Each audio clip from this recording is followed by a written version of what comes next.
All right.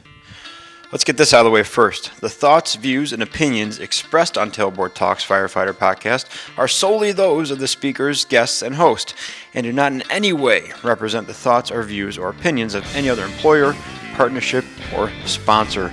The material and information in this podcast is for general information purposes only and should be used at the listener's discretion. What's up, everybody? Welcome back to the Tailboard Talks Firefighter podcast. My name is Chris, your host, and we're here in the office. Welcome back. Again, this corner's clean. The rest of it, that's why it's not on camera. But welcome back to the show. Before we get going, check out my affiliates, Rescue One CBD, 0.000 THC, safe for the job, and also Fourth Frontier, their X2 heart rate monitoring strap, the only one in the industry that shows lead to EKG. If you'd like to support the show, go to my website, shiftfirefighter.com, number 4TH. So 4TH, shiftfirefighter.com. You can find discount codes, affiliate links for all those things, plus a little button that says buy me a coffee, and that's just an easy way to donate money to the show, say hey, good job, or hey, I hate you, whatever you want to do, just send me coffee money. Let's get on with the episode today. Lesson number 1. Now listen up. I'm serving up lessons right away. Get your kid a helmet. If they're anything like Nathan, if they like riding bikes, if they like doing stuff, get them a helmet. We got Nathan a helmet that I thought was appropriately overkill years ago, before he was even riding a bike, because I said, hey, that's a good idea. We should get that. It's a big, no-name helmet. It's from Amazon. Looks like a motocross helmet, but you can take off the full face guard. And it's just a foam piece, the little lower jaw piece. So if you want to put it on, it's semi-rigid and it just clicks into place into the helmet. So it makes it like a motocross helmet kind of thing. And then you can take it off if you just want like a regular bike helmet. He is 2 for 2 now this year of avoiding dentist and facial scars by wearing this full face helmet. And he wears it because he wants to. He actually asked me before this last one, like, should I wear all my pads? Because we got him Ninja Turtle elbow pads and knee pads and gloves. And I said, you can wear them if you want to, but you got to wear your helmet. And he was glad to put on his full face helmet because the bike race we did months ago, it was on a gravel path and he was into the race. He was trying to catch someone and he went, is that a plane? Out of nowhere. He was focused on the person in front of him. He was huffing and puffing and cranking his little legs, and all of a sudden he went, is that a plane? And he looked up. And then he looked forward again, and when he did that, the bars twisted. He went down. Big scratch on the face guard of the helmet, and then he tore up the knee of his sweatpants, but no facial injuries. This time, we were in St. Louis, which we have bad luck in St. Louis, at a park, and it had a big hill and a sidewalk. And he was going down the hill, and I said, use your brakes and don't run into Mom, because Katie was in front of us riding her bike down the hill too. He didn't use his brakes, and he tried to pass Mom. So he left the sidewalk to go past Mom. He was in the dirt. He tried to come back on the sidewalk, got a little speed wobble, boom, hit the ground again. So hard that people ran from across the street to make sure he was still okay. Big scrape on his wrist, like the size of a playing card on his wrist. Big scrape, and a big dent in the visor of the helmet, which I think was from the edge of the sidewalk. So had he not been wearing that helmet or a different helmet, it probably would have saved him still. But because the way the visor pokes out in his forehead and the face guard pokes out, I'm pretty sure if he was wearing a regular helmet, he would have hit his forehead on the sidewalk and then hit his chin and his nose and stuff on the edge of the sidewalk, which is just gross to say. But man, he is 2 for 2. Now last year, 1 year ago, we had a little bicycle injury too. And I don't think I documented this one because it was so much that I was like, this is just more than I want to get into. It was so consuming at the time. We were riding my fat bike, and we have this seat called the Mac Ride More seat. And it clips on, so if you have little kids, it's something to look into. It's pretty awesome. If you don't, then just listen up for the next 2.5 minutes. It's called a top tube carrier. So it clips onto the stem, which is where your handlebars connect onto. And then there's a rod that goes back to your seat post, and it clamps on your seat post. And on top of that is a seat, just looks like a saddle. And then there's 2 little foot stirrups that hang down, and you clip their feet into those. You strap them in with like heavy duty bungee cords. So they're attached to the bike, but they're in front of you, which is an awesome way to get them used to riding a bike. Way better than the seat on the back where they just get to look at my butt crack for the ride, right? So he's on top of that, and we're riding the fat bike down these big hills in St. Louis in the same park, different area of the same park, because they have these museums and art institutes up on these big hills. And then it's tiered going down. So they have like a 20-foot hill and then like a 20-foot flat section, 20-foot hill, 20-foot flat section. All the way down, there's 3 or 4 of those going down to the lower level. We were ripping down these things. He's having a good time. He's screaming. He's having fun. And we got to the bottom, and he wanted to stop the bike. So he stuck his foot on the tire. And with a fat bike fork, it's big. It's 4-inch wide tires and this giant fork on it. I wasn't stopping that fast yet, though. We were still going like at a rolling pace. And his foot got sucked in to the fork. Just so gross. And actually flipped upside down. So the sole of his shoe was, because here's what happened. He took his foot out of the thing, out of the bungee cord, because he wanted to stop the bike. The sole of his shoe was upside down, facing the sky, and the top of his foot was acting as a mechanical brake on the mountain bike tire of the fat bike. Took the entire top of his foot off. Super gross. So now we're 2 for 2 saving his face. We're 2 for 2 in St. Louis with bicycle injuries. I think by the time we go back next year, because we really like the area, it's a really cool area. It's like a Central Park type of joint, just outside of the city. Hopefully he'll have forgotten by then, just like he did this time, and we'll be back to riding bikes. But get your kid. Long story short, man, if you guys aren't wearing bike helmets, wear them.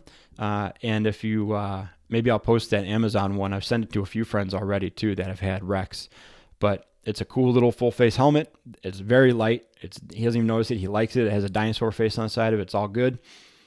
Oof, lessons learned again. So this time he's got a scrape on his wrist. We're still doing the bandage thing. Much better spot than on top of his foot. But brings me to my point of this episode, because that was on the last full day of our camping trip. And it was hot. It was like 85 degrees. And he was looking forward to going to this park that was like a playground park that was in the area of the park that he crashed at. And then going swimming when we got back to the campground. With this enormous avulsion, it's just a big scrape on his arm, abrasion on his arm.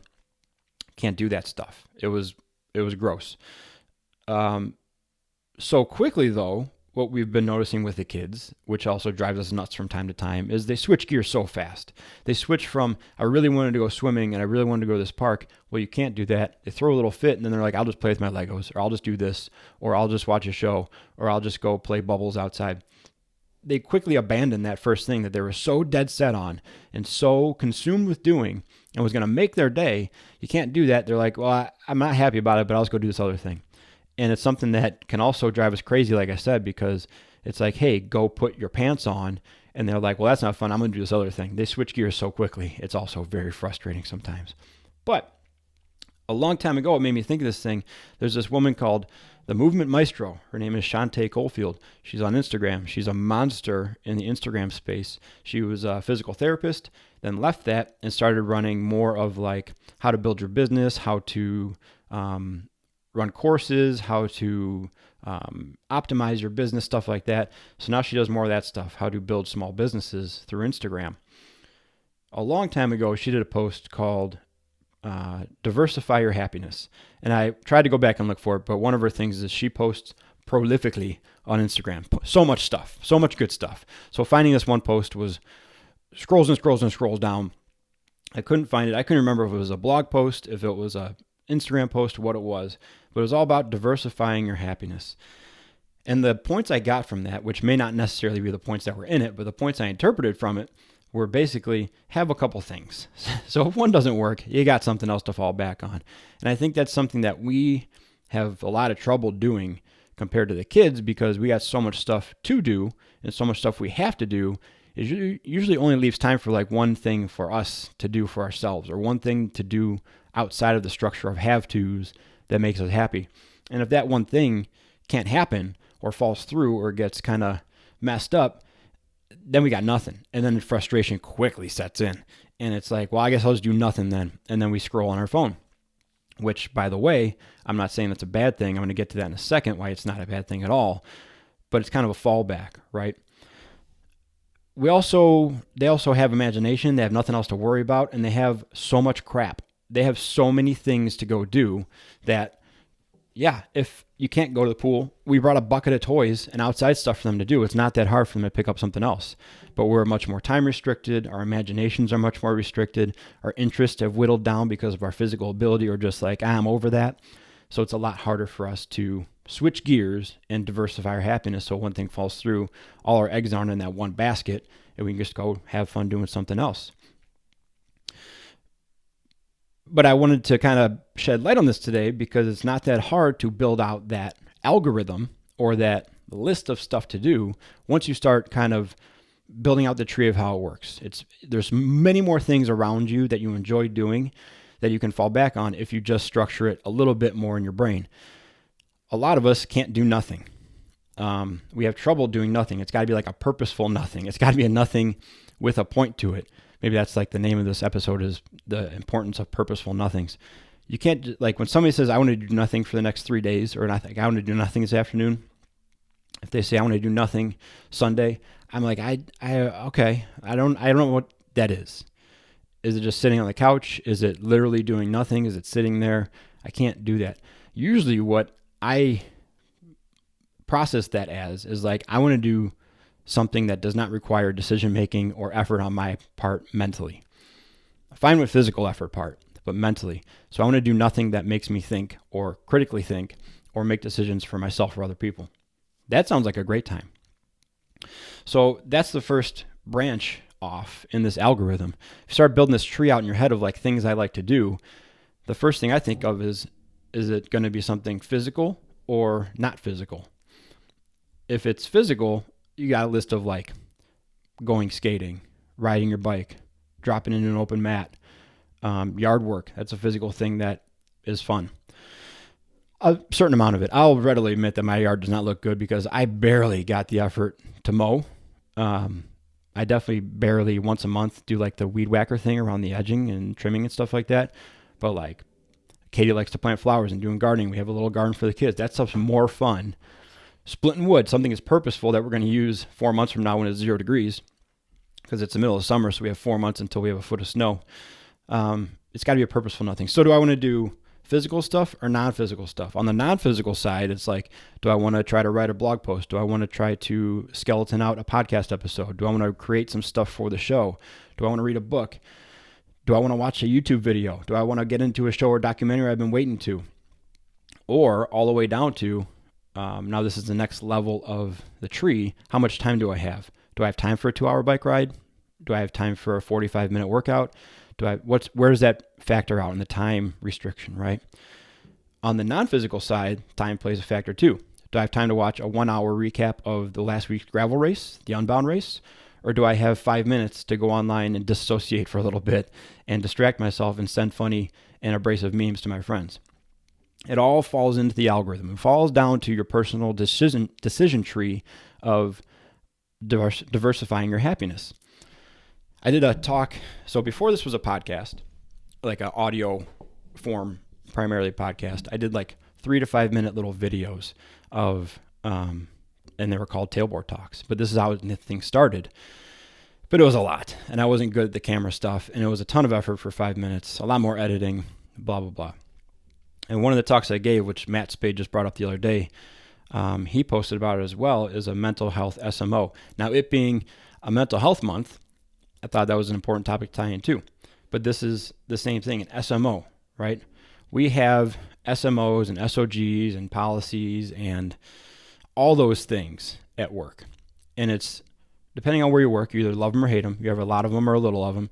If you have not very many of them, sometimes you wish you had more. And if you have a lot of them, sometimes you wish you had less, right? It's understandable.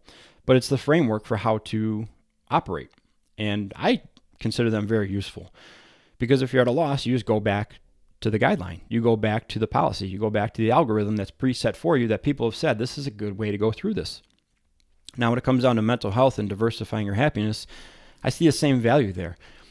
I'm really bad at digging myself out of a hole sometimes when I'm feeling distressed or not helpless necessarily, but like exhausted. My go-to is do less, which means just sitting there and dissociating and distracting myself. But that may not be what's actually beneficial, right? Sometimes in those moments, I need to go do a bike ride or a workout, and I know that's what I need to do. I know I'm getting antsy and I'm overthinking and I'm ruminating on stuff, and I know that it's because I haven't worked out in 2 or 3 days because I've been too busy, and that'll do a lot of good. But the effort of that is just so enormous at that point that I can't bring myself to do it. If I'm left to make that decision in the moment, I'm going to choose towards doing less and being a slug and then digging myself deeper in that hole every time. If I mentally build out this algorithm that's standing, right, and I can look ahead a little bit, it takes a little bit of forethought and a little bit of projecting in the future a little bit. I can say, like, I didn't work out yesterday, I didn't work out today. Tomorrow I got to get a workout in, or else I'm going to go down that line. And I can go through that algorithm. Do I have 2 hours for a bike ride tomorrow? No. Do I have time for an hour workout? Yes. Okay, tomorrow's a workout day. Or yes, I have 2 hours or whatever, right? Do I have time for a workout? No, but I can do the sauna and I can write a blog post. That'll give me some value, make me think I was productive during the day, so I can build that out the day ahead of time. That's kind of what I'm getting at with this whole thing. Diversifying your happiness is an amazing concept. I like it. It's the same as, like I said before, putting all your eggs in one basket and the dangers of that. It's just a different way, a different terminology to put towards it, right? But I like it. But for my brain, it also requires more work than just coming up with a list of things I like to do. So if A doesn't work, I can go to B. Because if A doesn't work, that means that everything in that group might not work. Everything in the physical basket might not work that day. And if I run through 3 things and they're all no, no, no, I'm just going to be like, well, forget it, I'll just do nothing. Instead of switching gears over to the non-physical basket and going down that list and be like, oh, I can definitely do at least 2 of these things that'll make me feel way better today. So break it down however you want to, but I wanted to pass that along. It stuck with me from Shantae's lesson a long time ago, and it's been bouncing around in there almost every day, because every day, because of the kids, because of the house, because of stuff we got to do, the job, a reason comes up why you can't do something.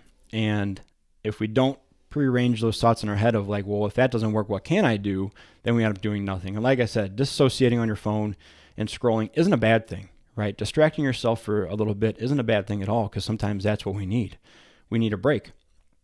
But doing that because we just think there's nothing else that we want to do, or we haven't thought about things that would be more beneficial at the time, and that goes with any distracting behavior, that's where I think we just kind of dig ourselves deeper and deeper in that hole. At least I do. So like I said before on this thing, what this podcast is a majority of times is me trying to figure stuff out, or having these like fake meathead, profound moments that everybody's like, yeah, what are you talking about? Everybody knows that.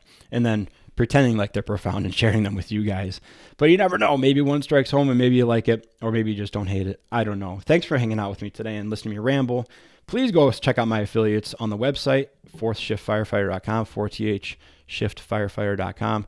Like I said, discount codes, a buy me a coffee button, links to all the stuff. And there's also a shop if you want to buy some t-shirts or a hat or something like that. And that's it, guys. Thanks for hanging out. I'm going to be recording more guests in the future. I hope you like the last couple. They've been pretty awesome, and I've really enjoyed them. Talk to you guys soon. Let's keep on working towards being more capable and durable on the job and away from it, and be a 4th shift firefighter. See ya.